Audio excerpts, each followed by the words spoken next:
me? Look at this. What we doing here? What's going on, everybody? I was going to listen, man. I don't want people getting all on me, man, because I ain't got my mask on. But I kind of like my mask. Look at this.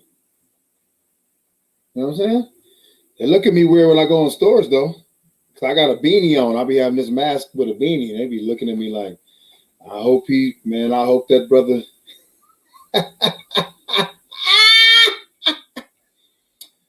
I hope that brother is in it for the coronavirus protection. Hey, man, I want to say thank you to some of you guys here. Well, most of you guys. There was quite a bit of some really good words you guys have said, man. I want to thank you, man. Tonight, I'm just going to be honoring my father just for a little bit, and then we'll get into some other things that I've been want to talk about tonight. And here, let me get this all figured out here before we get started. I want to share some really cool stories, man, that my dad that I experienced with my dad. It's taken a week to really come to grips with that. You know, this thing has happened, and my father has went to be with the Lord, and what I call graduating to heaven. Because, you know, here on earth, man, we're always going through certain types of school, the school of life. And when you graduate, man, you want to graduate to heaven. Hey, listen, if you want to, before I get started, if you want to go ahead and donate, if you want to be a part of the giving crowd for this ministry and what we're doing here, Take It to the Throne, I want you to go ahead and as just scrolling on the screen, you can give to our Cash App at Take It to the Throne, or Venmo, Take It to the Throne. You can go ahead and support us financially and do that. If you love to see me on, you love to see what I'm talking about, you'd like to see how crazy I am, I want you guys to go ahead and do that. And, you know, I'm not breaking anybody's arm. I'm like, if you don't give no money, God ain't gonna bless you. I'm not one of them. I'm not one of them folks. So if you feel like this is something you want to give to, you go ahead and do that. And so it's right there on the screen. It's going across the screen. You see, I ain't gotta say no more. Y'all see it. Y'all see it. Some of y'all about to get your little third stimulus. Come on. Some of us didn't get our second stimulus. That's all I'm trying to say. I'm not saying no names. But what I'm saying is, so y'all got that stimulus? Come on. Y'all got that EDD? Come on, man. Help a brother out. No, you know what? Whatever comes upon your heart and you want to give some, you go ahead and do that, man. Reason why is, man, listen, we're going to be doing some traveling next year. We believe things are going to be opening up. We're going to be doing some traveling. One of the places we want to go is going to be to Kenya, Africa. Yeah, we want to go with Nawe, Africa. Victor Tavi, if you get on here, you listening. I am putting together. I've already talked to a few people, but I'm putting together a few folks. We want to go out there to worship with Nawe, Africa. That's NAWE, Africa. If you want to find out more about that, I want you to go to Victor Tavi. That's TAAVY. Victor. You should know how to spell Victor, but if you don't, that's VICTOR. Go to his page and friend him, because listen, he has a ministry that is going literally off the charts in Africa. And so I'm so glad to be a part of this ministry and belong to this ministry. And we're going to we want to be able to raise certain funds for this ministry, because they are expanding, and he just wants to give the good news. So some of you guys that you have a giving heart, you're givers. You may not be like the person that want to get on a plane. Okay, I was that person. I'd be like, I would give some money so you can get on a plane and go over and fly over that water in those big, large machines, okay? Them death machines called planes, okay? But Pastor Arnie Corbin out of Escalon, a couple years back, got me on a plane. and he got me on the plane, and it scared the lights out of me. I mean, I was very scared. And one thing Arnie said, we gonna get to honoring my father tonight, man. One thing Arnie said to me, I said, man, what it's gonna be like, when you take off. When it take off, he said, it's not gonna it's not that all that bad, man. Pastor Arnie Corbett. It was me and Cliff and Arnie, and Dana. We was all hanging out. Okay. Oh my God! Once that plane said ra ra and it started going fast, I felt like my body was being sucked through the chairs in the plane. Arnie, look over to me. You okay? How you doing? You want to talk? I'm like, I don't want to say nothing right now. I just want to get this over with. About time we got done on that trip, man. We did a winter camp in Yakima, Washington, which is crazy because my family have history there. Yakima, Washington. We went up and did a great winter camp. I'm hoping to do that again when this restrictions let up. And after that, man, I was ready to go on a plane. I'm like, okay, God, I'm ready now. I'm ready to go. You know what I'm saying? Every year, I always wanted to go to Africa, to Ghana with Dr. Sam Huddleston. I always wanted to go. And then one year I was going to go, and I had a tumor on my tongue, and so it had to be removed, and I couldn't travel. But one of my adopted sons, Brian McDonald, had a chance to go to Africa, and he just had a great time. So I said all that to say this. Your giving is not going to be giving to me so I can buy a new BMW. The giving will be so we can take these certain trips, and we can also give to the ministry that's in Kenya, that's in Africa. And so nobody's asking for that. I want you to know that. This is something that I feel that we all can be a part of. So those that are givers, go ahead and give. You can give monthly. You can give, but go ahead and give to those different platforms, the Cash App at Take It to the Throne, and Venmo at Take It to the Throne. Okay, and so you'll see my picture on there holding the mic. You'll know it's us. Okay, moving forward, man. I want to say thank you to every person that reached out, that said a prayer, that prayed, that text me, message me, and just said, hey, condolences for your family and about your father. And so I want to thank you guys for that. It's touched my heart. It really have touched my heart. It really have done something for me in the fact that I really wait a minute. I can't post to some destinations. Hold on, guys. Give me a second here while we fix this. It's supposed to be able to do it. Hold on. So I can't see your messages. If you're sending me messages for some reason, I can't see it. I don't know if I did something wrong. Maybe I wasn't doing it right. I don't know what I was doing. Let me see here. Oh my God. I'm always not doing it right. Anywho, if you're leaving messages, I can't respond to you right now. Just go ahead and leave them messages out, or those comments. I'm sorry if you got some comments. But I can't. You know what? While I'm on here, I'm just going to see if I can try to fix this. See if I can do this real quick, man. I want y'all to just hang with me for a minute. I know you got better things to do. But let me try this because this is crazy right now. This is crazy. I want to be able to make sure that I'm doing this correctly, and we're going to fix this thing real quick, man. Some of you guys, go ahead and hang out, man. Hang out for a second and do what you do. Okay, boom, boom, boom, boom.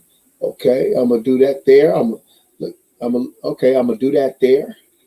Do that there. I can't even look. I ain't got no glass. Let me see. Hold on. Let me look at this. What does that say? I wish they'd have told me this before. I got. I did my thing. Let me see here. Okay, here we go. Now we're gonna get back I'm gonna get back to you guys now. Let's do this. Okay. All right, I'm back. Listen, I can't fix it. Who cares? Okay, let's you guys go ahead and make it known. I'll comment later. So, just want to thank you guys for doing that for me. My family, man, we appreciate it. There's some things I want to get into tonight that I wasn't able to get into last week.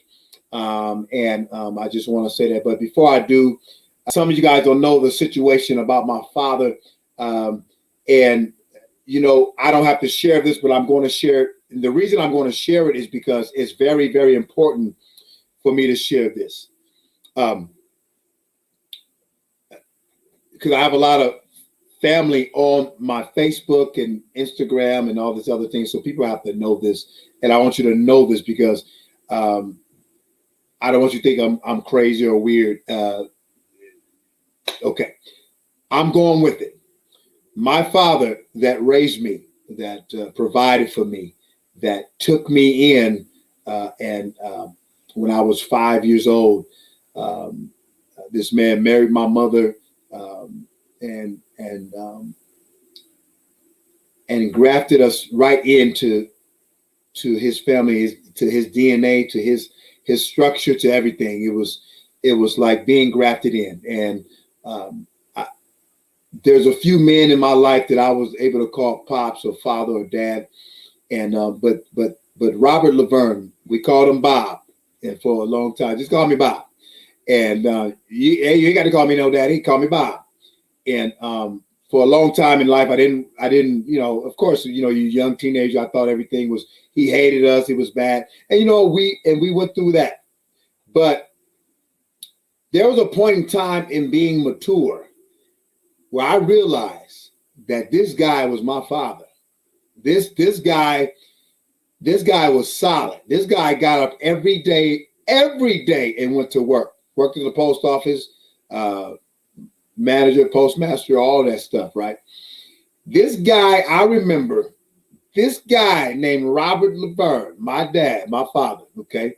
So I'm telling you guys that because I have a biological father and I have my sisters and brothers from my biological fathers on my Facebook and stuff. So when I say my father graduated to heaven, a lot of people are like, man, what you talking about, man? Oh, man. So that's why I had to explain that so people understand that, my biological father did not raise me. We got more acquainted as I became an adult. And I cherish our relationship as well. But I want you guys to understand that he's around the same age as my dad. So this man got up every day and went to work.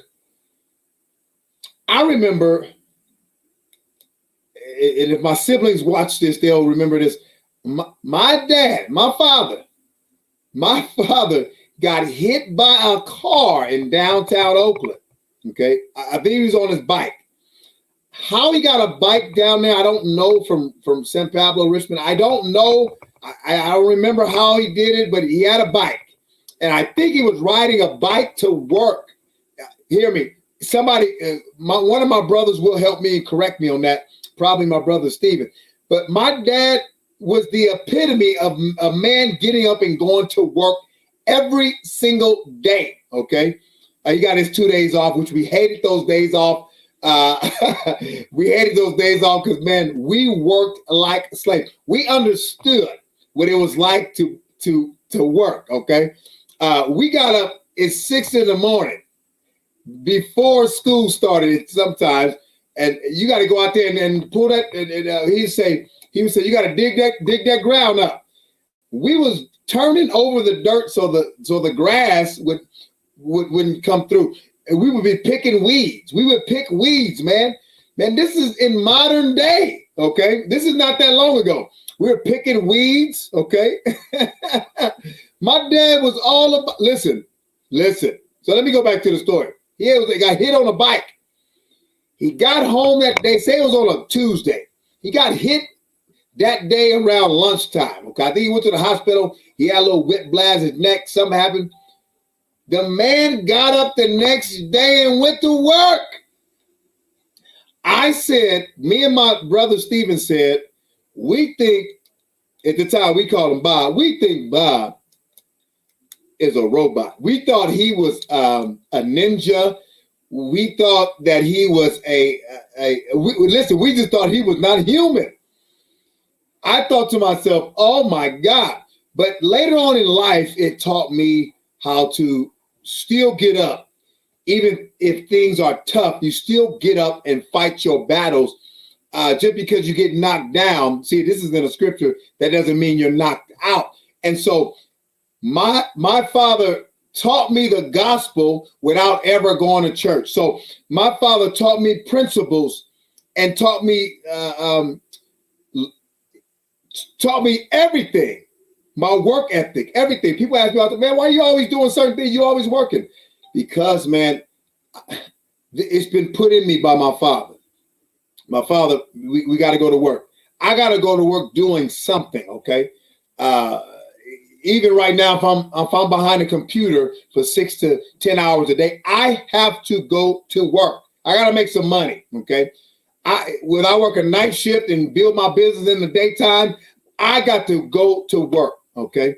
My dad's famous thing, you couldn't say the word I can't in our house, okay? Listen, my father, you could not say I can't. That would get you listen, it would be better if you said the F word or the MF word. Because in my household, the word I can't it paralyzes you. If you can't mop a floor, that means you can't wash the dishes. And if you can't wash the dishes, that means you can't vacuum the carpet. If you can't vacuum the carpet, you can't live a life. My dad would not hold nothing back. All those that ever came to my house on 2939 16th Street, if you came to my house and we was working, somebody testify if you was there, you had to work too. It was no thing that you just came over and we just had a good time and work stopped. No. If you came to my house and it was laundry day, you would be downstairs with me and Stephen folding clothes on the pool table for 6 hours. If you didn't want to fold clothes, you had to go home. You could not come to my father's house. That's just what it is. You couldn't come there. You couldn't come there. I remember one time, I think it was a girl kept calling me. She was calling me because I was supposed to go on this little date. You know, then brother was young, teenagers going on dates. Yeah, we went on dates. They had cars, I didn't. But we went on dates, okay? We was going on dates and everything. And this girl kept calling my house. I think it was a girl. He did it a few times. But this particular time, it was a girl. She kept calling. And about the fourth or fifth time, I was hurry up trying to fold clothes. I was hurry up trying to sweep. He'd come look at the work and, put the little white glove. He's like, all this all get done again. Do it all over. We should be like, man, we hate him, man. We hate him. But it taught us a very valuable lesson. But check this out. So girl kept calling. The fourth ring, I'll never forget it. Maybe the fifth ring, okay? He called and said, Alan is dead. Don't call back here. Bam! I was like, oh! My daddy, that was the first time I knew he didn't block me. I ain't going to say another word because a lot of people on here listening, they're very legalistic. And so my thing is, he blocked me. Okay, I had to, how hard I worked to get with this girl. We was gonna go to the drive-ins and everything. Oh my God, I remember, listen, my dad, I'm just doing a little tribute to my father, man. My father was one of those men that he will tell you exactly what's on his mind, and he wasn't gonna be censored. He did not care. He did not care. He was going to tell you like it is. If you didn't like it, don't come around me. That's how my father is, and I am like that a lot. I got a little more compassion, but I got that from my mama. But man, my father, man,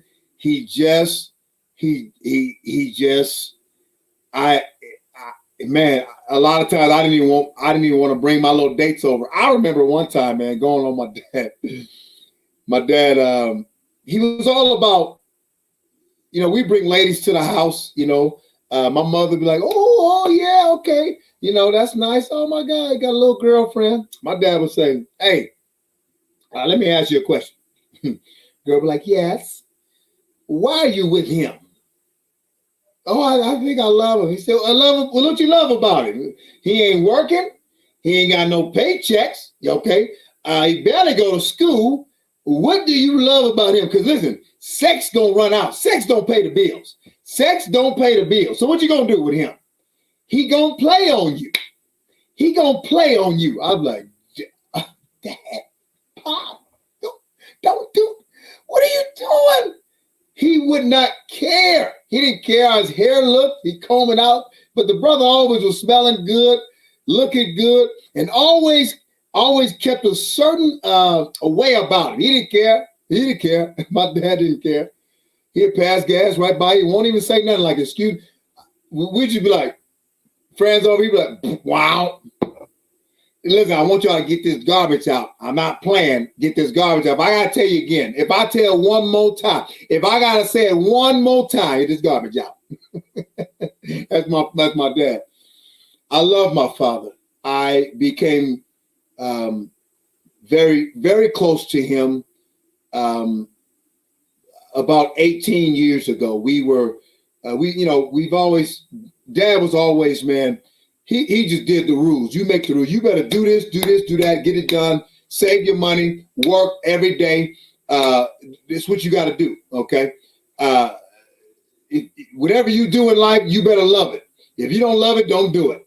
I mean, my dad had, to me, the greatest wisdom and taught me a lot of things. I remember coming home, man, and upset about something, and I was blaming people for something. And he said, come in here, come in this bathroom. I said, come in this bathroom. He was just like the dad sometimes from Friday. Craig, come in this. Craig, I said, Craig, come in here. And my middle name Craig. But he said, Alan, come in here, come in this bathroom. I was upstairs in a bathroom, and I was up coming upstairs. And I don't want to come upstairs. Get your, you know what, up here. So we looked in the mirror. He said, look at this mirror. I said, look at this mirror, damn it. I said, all right. Because I was all discombobulated. I don't know, a girl hurt me. I don't know what happened to me, but I was all weirded out. And he said to me, he said, listen, I'm going to tell you right now, the only man that can harm you is the man you looking at in this mirror right now. That's your worst enemy. That's the only man that can tell you you can't do something or tell you you can do something. He said that face that you see right there, that's the one that tell you you better keep going or you're going to sit down and give up. Ain't no man, no white man, no Mexican man, no Asian man. He said there's no man but the man you see in the mirror right now. That's the one that will fail you in life. Everybody else don't matter. That's all he said to me. I went downstairs. I remember I went to the den. We had a den pool table, had wall-to-wall carpet because my dad's Aquarius, and the brother was, before we got there, he was kicking it. And I remember sitting down in the den, and that was our room too, just chilling, just kicking it. And it clicked in my head, man, my dad is right. I've always used that to this day. I've never, ever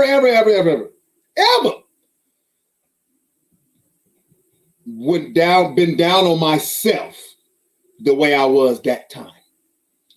I've been through a bunch of stuff. And I knew if I could call my dad, I could get on the phone, he wasn't going to be like, oh, he said, oh, I'm sorry to hear that. You ain't dead yet, are you? You can still get up and go to work, right? Yeah. Then what you whining about? What you whining about? Well, you calling me? What you whining? Well, I mean, what's going on? What you want me to do? Yeah. What you want to do? Can you? I said, man. I said, man. Oh yeah. Okay. I can. Great. Burger, what's up, Burger? I call you Burger because that's what I know. Burger, Hey, Burger, didn't y'all come over on the weekends? You practically lived in Richmond, man. Then y'all come on the weekends and you had to work too? You was guest. You was my cousins, my brothers. Y'all was coming. We had to work. And if one person did something wrong, everybody got in trouble. Everybody got in trouble. Everybody got in trouble. Burger, that's right, man. And I just want to say, my dad, the way he raised us, he was very generous, you know, but his demeanor didn't show it. But he was very generous. He always, man, my father, man, I don't know. He was the best man I've ever known. That's all I gotta say. And I'm alive today, and I strive today because of my dad. He never let me sulk. He never let me how you say it, put my head down. He never allowed me to do that when I talked to him on the phone. I remember one time, check this out, I called him, and I got to get to the other topics, but I remember I called him and I said, Dad, I had to listen. My dad can whoop. My dad could whoop. Discipline. These kids today, man, they wouldn't even be able to handle it, man. What's up? What's up, cousin, man? Remember that backyard? Oh, man. Shovels. He had a shovel for everybody. I'm going to Home Depot, getting a shovel for everybody. Y'all going to get this little bit of grass out this dirt. We was like, we can't do that. We can't do that. Oh, you're going to be out all day. My dad would say stuff like this. Hey, listen, y'all got chores today. Y'all going to be busy all day. Tell your friends don't come over here. You can't leave until everything is done. I remember one year we pulled the windows out and cleaned the windows in the summer. He always had work. And when you're done with that, I got some more work for you. That was his famous one. When you're done with that, I got some more work for you. Man, my little brother Steven would be red in the face with his afro and his ducktail and be like, oh, I'm going crazy. Fun times. I was going to share a story, but it slipped my mind. I'm bouncing all over the place. But I just want to say, man, yeah, thank you, Jonathan. Nuia, heaven did gain a soldier, man. I imagine my dad up there talking with the Lord. Like, let me tell you what's going on here in heaven. We got some people need to go to work over here. These people are laying over here in this mansion. Listen, they got to do some work around here. I can hear my dad right now talking to folks, man. I just want to say, oh, bruh, talk about getting hit with stuff, Jonathan. Man, my dad hit us. He was like a sonar or like a laser. Rakakaka, rakakaka. You know what I'm saying? His hand was this big. When I was 12, 13, my dad's hand was big like Andre the Giant, bigger than Andre the Giant. If you don't know who that is, look it up. Google WWE, WWF, Andre the Giant. His hand was this big. That's what it looked like to me. And the belt he had, I believe he got it. I believe he bought that belt. Okay, I believe my dad bought this belt. It was passed down. Okay, let me rephrase that. It was passed down from the 1800s because when it hit you, dust came off of it. Every time it just had 1800 dirt on it. The belt, oh my God. My dad can, hold on. Y'all can't hear me. I can't hear myself. Hold on. Oh, there it is. There it is. Okay, I'm back. My dad, Christy, you ain't never had no whooping? Christy, you ain't never had no whooping? Yeah, man. If you, well, I know your dad. You know what? You girls are sweet girls. I don't know if I could have. If I had daughters, I don't know if I could have whooped them too. So, you turned out really good. But for us boys, Christy, let me tell you something. My cousin Keandre is on here. He was there every weekend for forever, all our life. And listen to me. We got in a lot of trouble. Listen, he just whooped us for no reason. We got in a lot of trouble. Man, Jonathan, your mama hit you with a flip-flop. Listen, like a boomerang. Parents know how to whoop. Parents know violence. That's all. Listen, that's what I'm going to say right now. Parents know violence. I think they have a doctorate degree in doing violence. You know why? Because I don't know what school I went to, but I have a doctorate degree on how to whoop my kids. My boys understand when dad get into the matrix, it's on. You know what I'm saying? Yeah. That's right. That's right, Christy. That's right. But like I said, man, that was my dad, man. We knew. Then when we got older, he started giving us a option. Do you want 6 months of punishment in your room? All you can do is come out. Drake, Burger, you know this. Because listen, Burger, you remember you got on punishment too. And when you left to go back to Oakland and you came back, you were still on punishment until you did your weeks. That's why a lot of us, we wasn't scared of no jail. we went to jail. Throw away the key. You know what I'm saying? We couldn't leave a room. You was on punishment, you was on punishment. You could eat and use the bathroom. That was it. Okay. Wasn't no cell phones, wasn't no texting. Okay. Wasn't none of that. It wasn't none of that. Okay. Oh, straight up. Yeah. Like I say, one time though, y'all, I tried to fight my dad back. It didn't end well for me. I got a little karate chop to the neck. It was over for me. I was like, do what you will. Do what you will, sir. Sir, you need the house painted, sir? My dad jumped up and I was like, I was beat down. So my dad was a real man. That was the man that I looked at to become the man that I am. Now, have I made mistakes? Of course, we all do. But my father instilled in me a work ethic. He instilled in me morals. He instilled in me those two things that kept me going. I'm gonna get up and work if I can, man. I got to make some money. My dad said, listen, my dad say this. My dad say all the time. He would say, what would he say? What was he say? Doggone it! It's slipping my mind. I got so many memories in my head.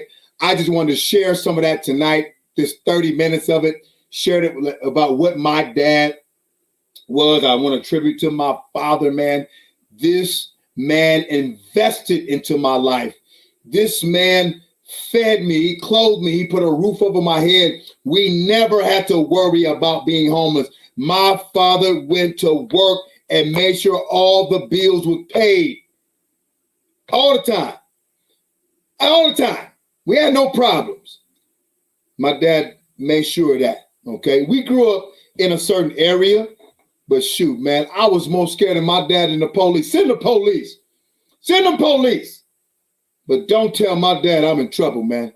Man, some of y'all understand what I'm talking about. I'm telling you right now, I would rather be taken to jail than let my father know I got in trouble, because his punishments was worse than jail. See, they was worse. And so my dad instilled me.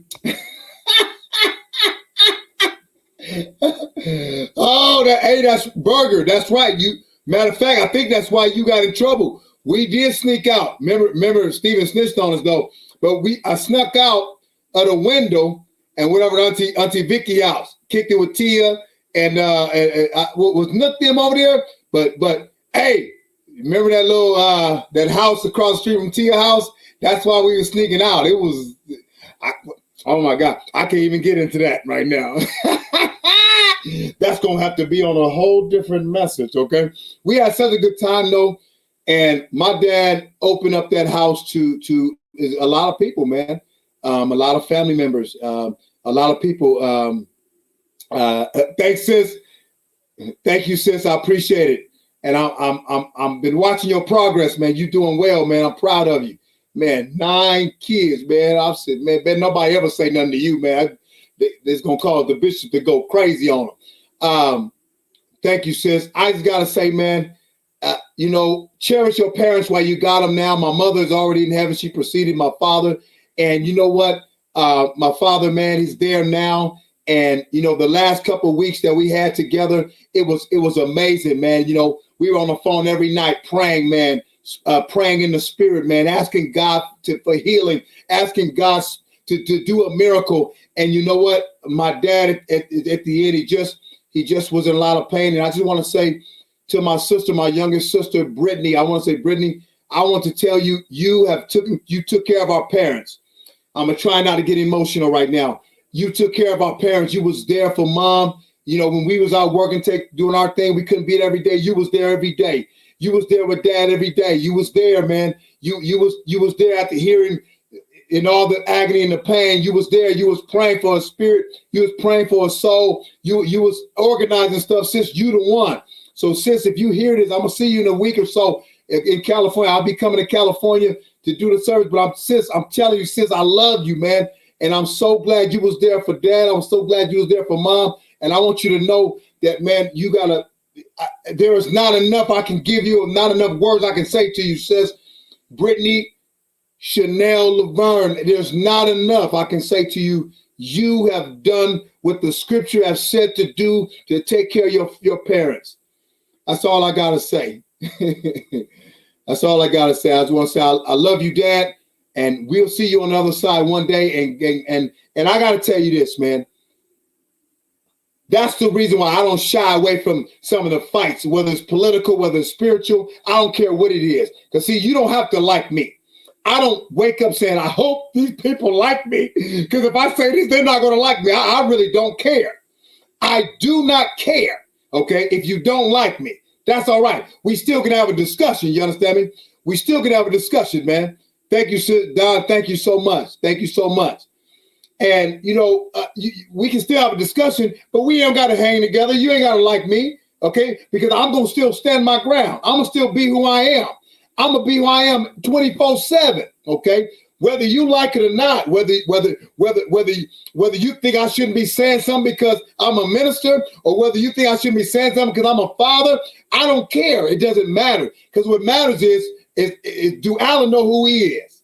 And I know who I am. So I want to tell everybody out there right now, know who you are, stand your ground, and don't give up on yourself.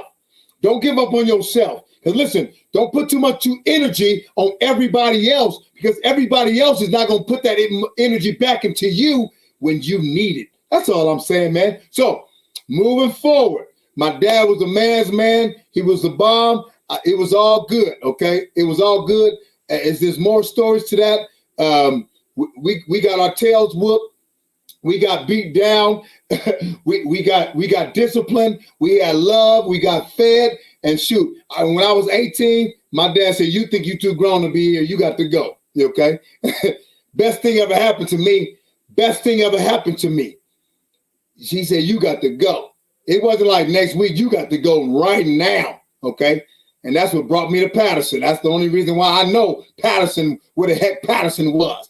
You know what I'm saying? It became a Patterson night. Okay. And now I don't even live in California, but I'm coming back. I'll be back there periodically throughout the year, because some of you guys don't know, but I own shares in a company that we do consumer trade shows. So if you're an arts and craft person, if you're a woodworker, you make wood flags like what you see back there. If you have a product for home and garden, if you are a avid fisherman or a hunter, we have a show for you as well. If you have product, you got lures, if you make rods, if you poles, if whatever you have a product you want to sell, I want you to get a hold of me, because we're having the largest show in Northern California, in Vallejo, California, at the Solano County Fairgrounds, September 18th and 19th. We are going to do this. 2020 bankrupt us. Our money, everything that we did, it did what it did. 2020 did what it did, but we back on our feet and we're ready to go. And we're going to make this year a positive. So I want to encourage some of you guys. Thank you, sis. Becca, thank you so much. Don, thank you. Burger, Keandre, because it's Keandre. I got to call you Keandre. That's French. It's Keandre. But I'm gonna call you Burger, man, because you my best brother, man. My cousin, but you my brother. Yeah. He did. He was a father figure, and he was a lot of good memories, man. I always want y'all to live with us, man. I was like, and he was like, yeah, okay. We were just been bunk beds. Who remember bunk beds? Who remember bunk beds? Yeah, my dad believed in bunk beds. Okay, that's all I'm gonna say. That's all I'm gonna say. Something, and I'm gonna finish with this. Something my dad always did on Mondays. He was off Sundays and Mondays. He always cooked. He always cooked. He had a very special recipe. He had. It was called seafood spaghetti.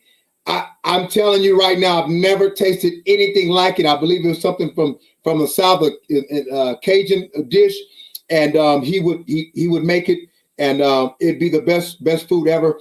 So I'm going to learn how to do that. My brother Steven already know how to make it, so I'm going to be bugging him for the recipe, and we're going to try to make that happen.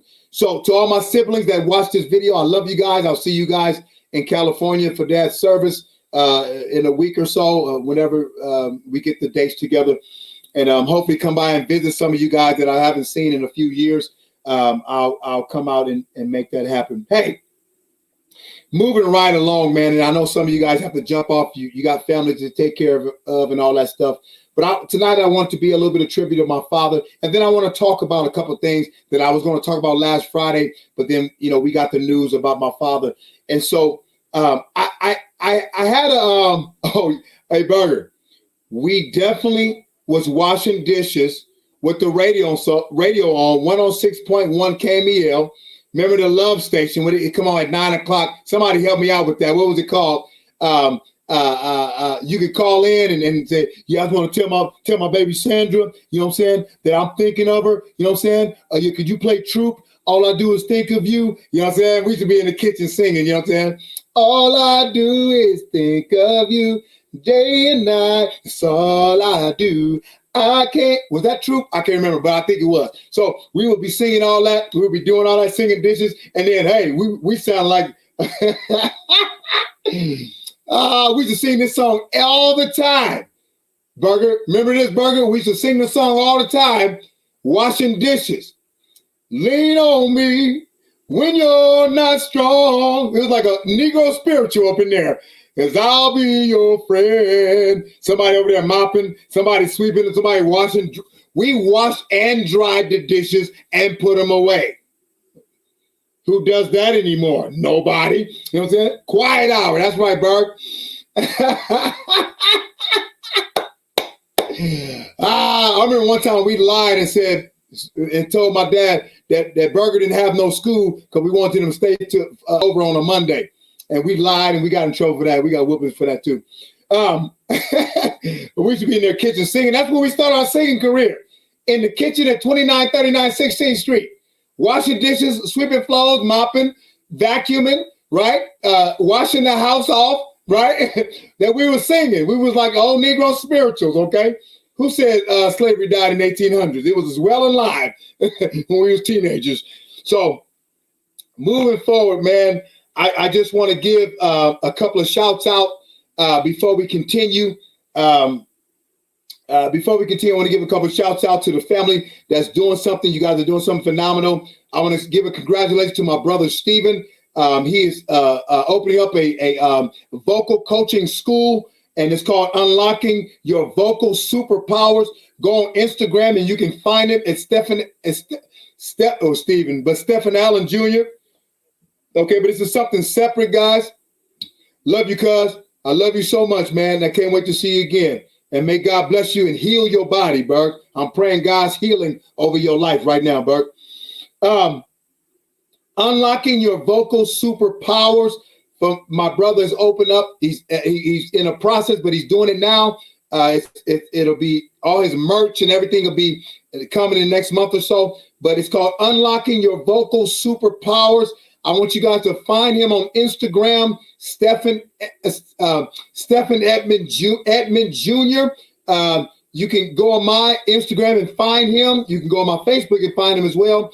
He has some really good things. He has students are just coming in. He's going to be on my show next month. We're going to be talking about entrepreneurship.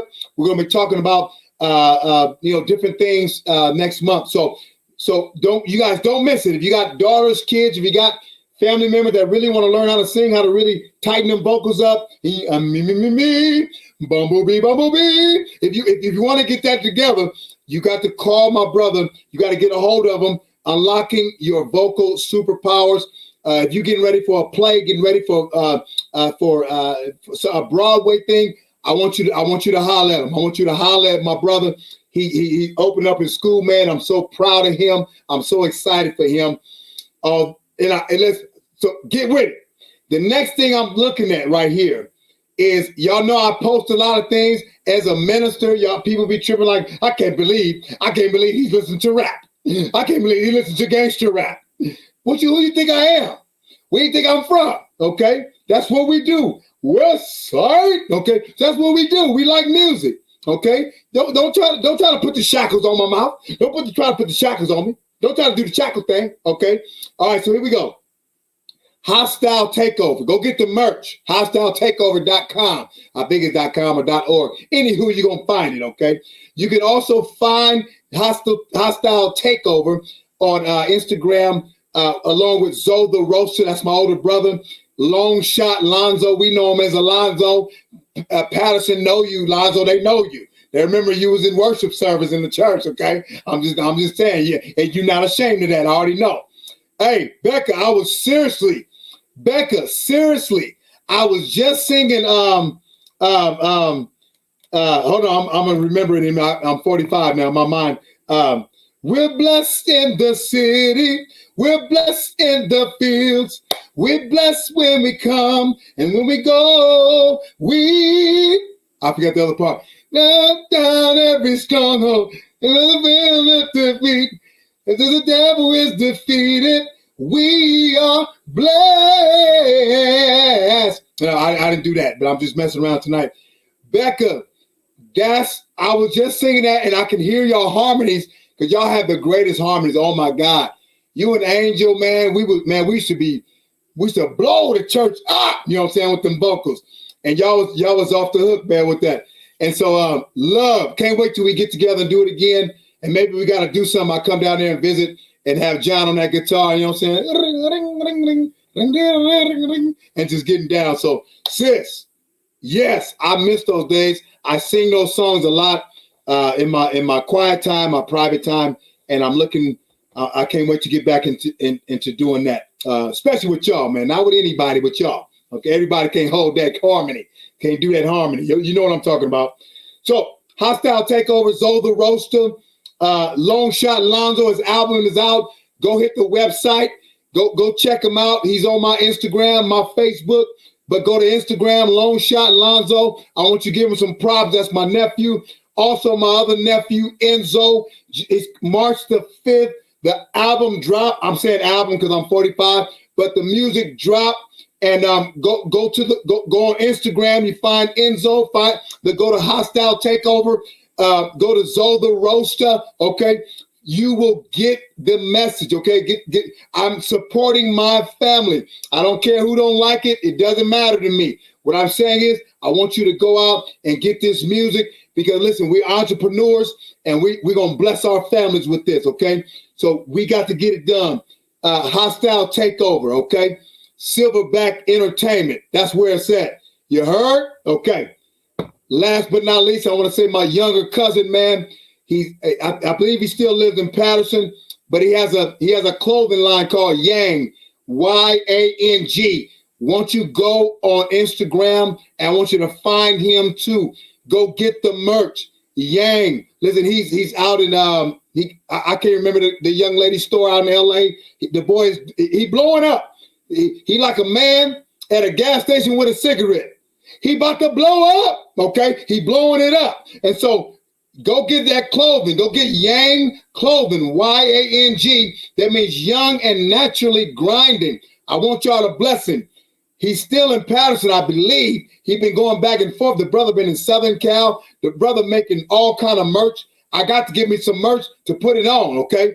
Speaking about merch, I'm going to have my merch ready next month in about 30 days. It's just going to be taken to the throne. It's going to be a shirt. It's going to be off the hook. We're going to have a good time with that. So y'all know that. Or get on the website. Y'all know my website, AllenHallComedy.com. You can go there and get all the merch there. All right. I did all the shouts out. I did all the good stuff. I got 10 minutes left. I want to see if I can get this out. And I don't know if I can get it out. Last week, I heard something that really really tripped me out. I was watching the town hall. CNN was broadcasting it, and other people was broadcasting, and I heard Jim Crow Joe Biden, okay, President Jim Crow Joe Biden, say that African Americans and Latinos don't know how to get on the internet.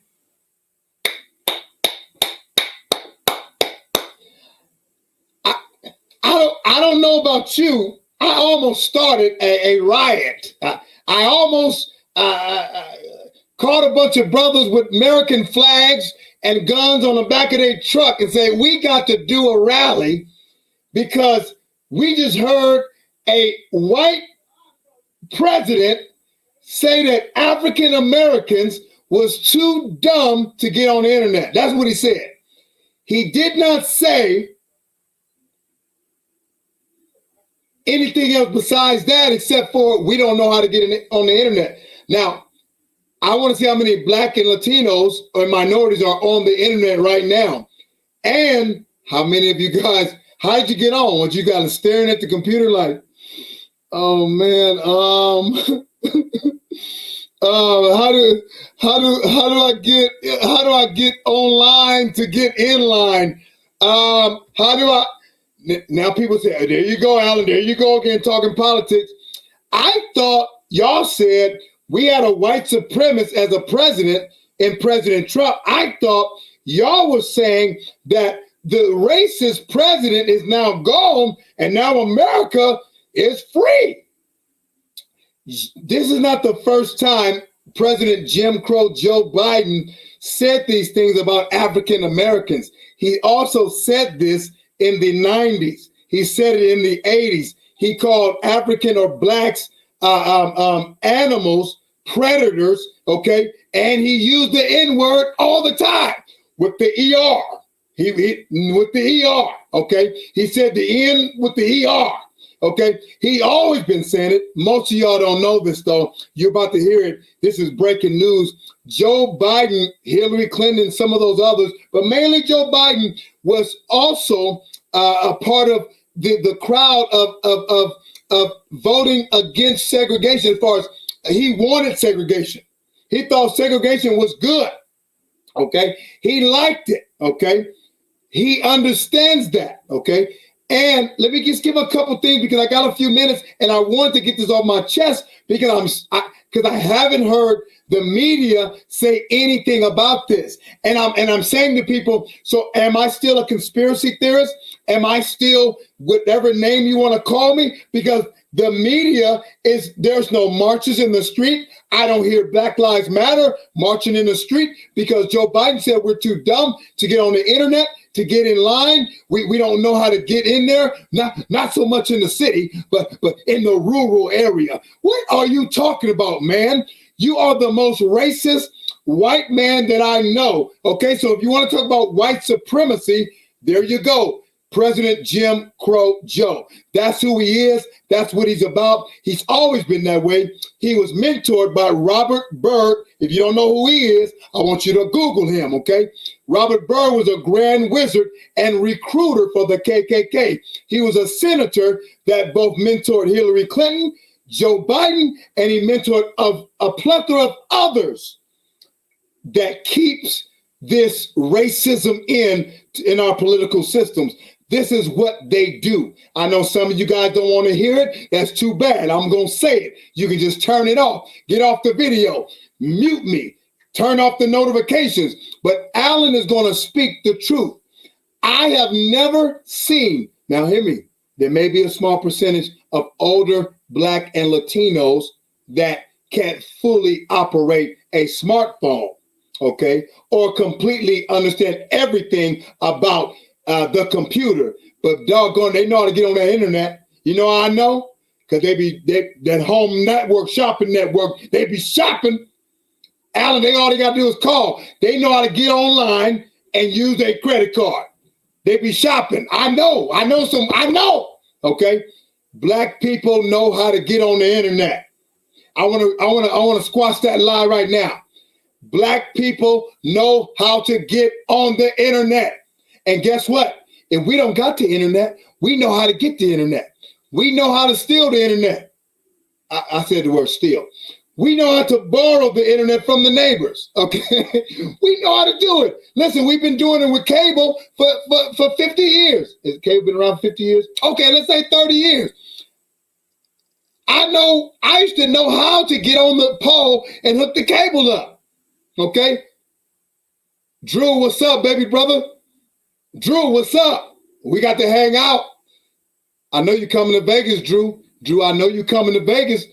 Bruh, let me know. You know what I'm saying? Brother, get a little timeshare. I'll call my big bro Hector, man. We'll get a timeshare from him, and we'll be in Vegas, bruh, watching them Raiders next year.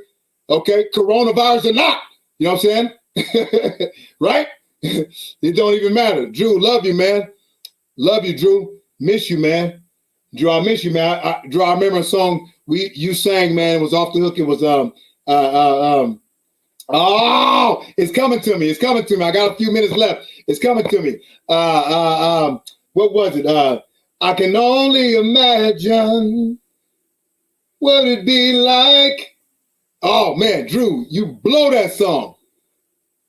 Oh, Drew, don't tell me that. He got an extra room. You know what I'm saying? Because the brothers, you know what I'm saying? Drew, he got an extra room because you know what I'm saying? I'll be out there. We'll be out there every weekend, every home game. You know what I'm saying? So yeah, you should have told me that. We're about to be out there. But yeah, love you. So what I'm saying about Jim Crow Joe is why ain't nobody upset about this? I heard Roland Martin, y'all should know who that is. Roland Martin defend the fact that Joe Biden said that. And I'm gonna end it with this, guys. I'm gonna end it with this. If President Trump would have said the exact words that Joe Biden said, that President Jim Crow Joe said, there would be marches in D.C., there'll be marches in Atlanta, there'll be marches in California, there'll be marches at Baltimore, there'll be marches everywhere right now against white supremacy. But you know what happened? The media goes, we can't say nothing. We can't say nothing about that. We can't say nothing about that. I'm going to call out wrong for wrong and right for right. The man was degrading black and brown.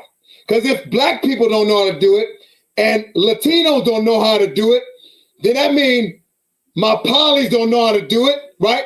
That means if you Samoan, you don't know how to do it. If you Tongan, you don't know how to do it. If you Fijian, you don't know how to do it. That means nobody know how to get on the internet except for white people. Am I wrong? Am I saying something wrong, people? If I'm wrong, please tell me. Because I believe this is something that is absolutely true. You're saying if we don't know, that means it's left to white people and Asians know how to get on the internet. Come on. Somebody please look at the bias in the media. Look at what they're doing to us. Look at what they're saying to us. And I want you to remember something. Don't let them divide us. Don't let them separate us. Don't let them use race against us. Don't let them do it. Number one, because God is against it, number one. And we got to stick together because those people in government don't give a damn about you. They don't give a damn if your kids eat every day or not. They don't give a damn. You know why? Because their bank accounts is full. They got free medical that we pay for, the top medical. They get everything and we get nothing. So I'm telling you guys right now, and I don't care if you're a Republican or a Democrat, you should be upset. You should be pissed about this. That Joe Biden goes on there because he said it silent. You know, it's not that they don't, it's not that they don't know what the internet is. They just don't know how to get on it. Are you kidding me? Just like we don't know how to get a driver's license. I know y'all haven't heard that, but we don't know how to get a driver's license either. So they saying we're dumb. So that party right now is saying that we're dumb. Minorities, you guys are dumb. We're dumb because we don't know how to get on the internet. We don't know how to get a driver's license. That's why they don't want voter ID, because we don't know how to go down and be like, sir, I sure don't know where this DMV, what does DMV stand for? Oh my goodness, I for sure don't know where it's at. Mr. Joe Biden, could you please show me what the DMV at? Could you show me what Enter is? What is a computer? What is the internet, Mr. Massa Man? That's what they're trying to say about us. What I'm saying is, guys, we got to stick together. We got to make this thing right. And we only can make it right with you and me. Us, we can do it. Black, white, Hispanic, Polynesian, Asian. We got to fight the government, and we got to keep them from using their powers against us and dividing us. We won't do it no more. We woke. 80 million of us is woke. We ain't going back to sleep. And all I'm saying is, I'm Alan the Bishop. I'm out. You've been on Take It to the Throne. God bless you tonight. Hug your family. Hug your fathers and mothers if they still alive tonight. You know I'm preaching because I'm spitting. That's called the anointing. I want y'all to understand tonight. Listen, hug your family, love on them. If they still alive, hug them while you can. Tell them you love them. Visit them as much as you can. If you live close, please do it. I'm telling you, because you only get one time. You only get one parent, man. Love on them and be with them, man. Listen, this is Alan the Bishop. We'll see you guys later. Don't forget to subscribe to me. Share this video. Go to my YouTube channel at Alan the Bishop. Go ahead and subscribe. Go ahead and get the notifications. Donate monthly if you want to. And you listen, keep this thing alive. I'm trying to travel and do this thing all over the country and do this thing all over the world and Take It to the Throne. It's going to be coming at you live all the time, speaking straight truth. We're going to talk about God, family, country in that order, and we're going to keep it real, keep it 100. We ain't going to shy away from topics. We're going to speak the truth, and we're going to let the truth speak to you. God bless you. I'm out of here. I'm gone. I love y'all. I love you. I love you. I love you. I love you. I really, really love you. So God bless you guys. Be blessed. Cherish what God has given to you. Kiss your kids, kiss your family, and let them know you love them. No matter what happened, give up the grudges. Forgive right now. Tonight, forgive. I'm out. God bless you guys. Raider Nation, Raiders. Go Raiders, baby. Love you, Becca. Love you, Drew. Love you, Burger. Love you, Christy. I love you, everybody that's on tonight. I love you guys. God bless you, and I'm out. See y'all next week, next Friday. We on. I'm gone.